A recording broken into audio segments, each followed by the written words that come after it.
ఒక అడవిలో ధైర్యవంతమైన సింహం ఉండేది. అది ఆ అడవికి రాజు. దాని మాటే చివరి. ఒకరోజు సింహం నీటి కోసం నదివైపు వెళ్ళింది. అక్కడ ఒక చిన్న పాము ఉంది.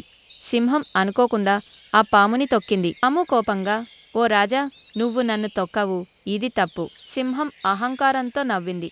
నువ్వు ఎవ్వరు నాకు? నేను ఈ అడవి రాజు. నన్ను శిక్షించగలవా? పాము సమాధానం ఇచ్చింది. రాజు అయినా నైతికత ఉండాలి. తప్పు చేస్తే ఎవరికైనా శిక్ష ఉంటుంది. అంతేనే పాము సింహాన్ని కరిచింది.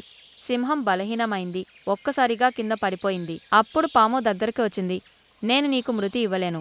కాని మీ అహంకారాన్ని తీయగలగాను. ఇప్పుడైనా వినయం నేర్చుకో.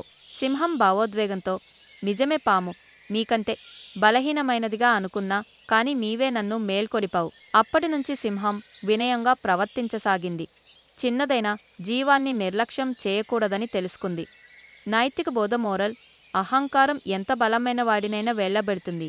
వినయం ఉన్నవాడే నిజమైన రాజు.